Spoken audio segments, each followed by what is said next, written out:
What's going on, everyone? Derek here, bringing you the third day in the 31 days of horror.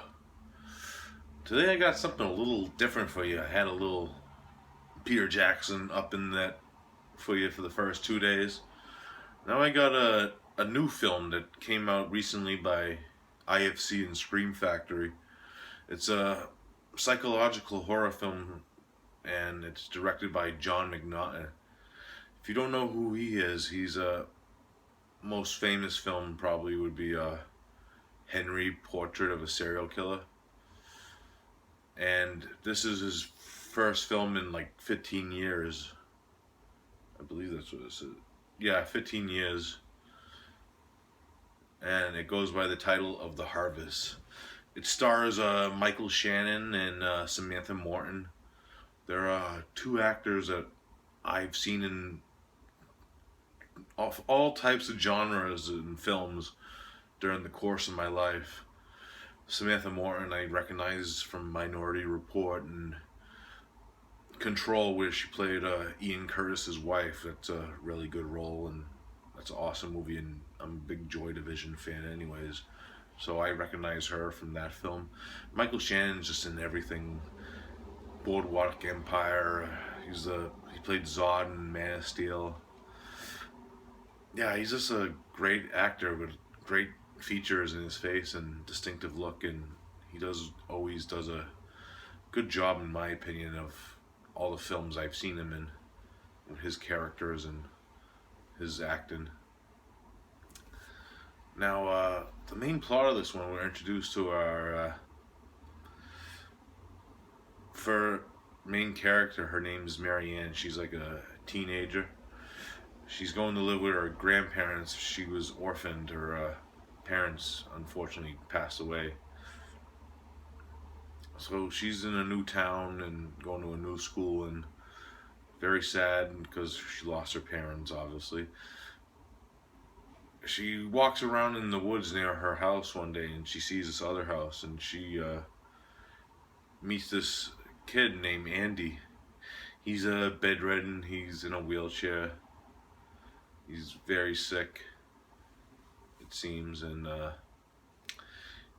she befriends him, and they start talking. She comes in the house and plays video games with her. Andy's parents are played by Michael Shannon and Samantha Morton. Samantha Morton is very cold towards her, and especially cold towards her son, and which is odd to Marianne, because why are you so cold to your son? You know what I mean? Michael Shannon's more like the open one of the relationship. He lets her come in the house and play video games with him, but she's like, before the wife gets back, he's like, after this game, call it a wrap, you know what I mean? And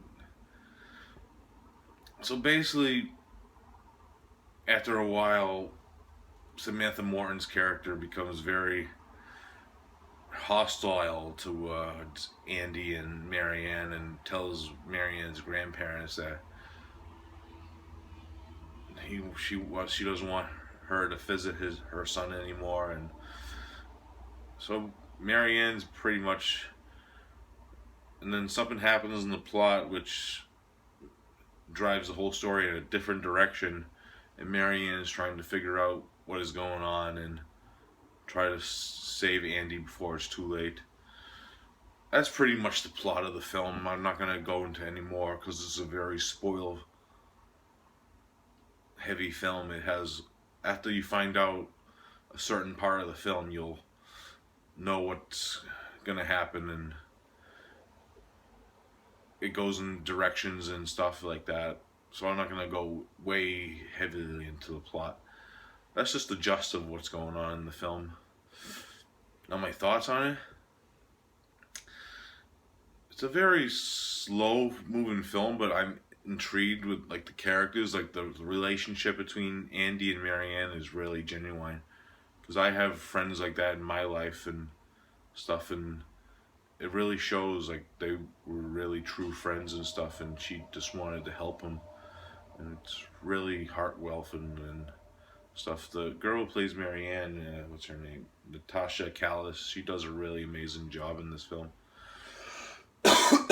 Sorry. Yeah, and the boy who plays Andy, he does a really good job because he's in the bed most of the time. In some scenes, he's really sick looking, but he does a really good job at showing that emotion and that sickness inside of him. Michael Shannon and Samantha Morton, their characters are just amazing in this film. They just really do a great job acting and really delving their characters and back and forth at each other and at Marianne and Andy. Her grandparents are played by who plays the grandmother.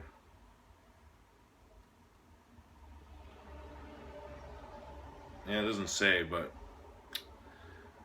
the grandfather is played by Peter Fonda. He's like if you don't know what Peter Fonda is, it's you don't know a lot of movies about movies. Peter Fonda is the man in every movie he plays. He's the more lenient one of the grandparents towards Marianne. Well, after the fact of not seeing Andy anymore, but it was just a really well done film, and John McNaughton should make more films like this. He does really good with like characters and character studies. We all seen that with Henry, Portrait of the Serial Killer. My only downside of this film, in my opinion, it's a little tad too long. They could have like maybe cut 10 minutes out of it to just make it flow better, because there is a lot of like long scenes that drag the story. But overall, with the great acting and all that, it didn't. It's my only gripe with the film. It's nothing too serious. It's well shot, well made, and it's just a well done film. If I had to rate The Harvest, I'm gonna give it a solid 8 out of 10. I had really high hopes for this one, and it did deliver with the acting. Michael Shannon and Samantha Morton were amazing in this film. It's highly recommendable. I highly enjoyed it. 8 out of 10 for The Harvest. That's all I got for you guys today for that. I hope you enjoyed the review of The Harvest. I'll be back tomorrow, day 4, for whatever comes next. I don't know what I'm gonna choose next. Maybe I'll just do a Ramanizer this time. This one was just on the shelf, and I was like, yeah, maybe I'll do a little new film today. So I hope you enjoy the review. Like, subscribe, and comment if you've seen The Harvest, and hope you enjoyed it. See you tomorrow, guys. Peace out.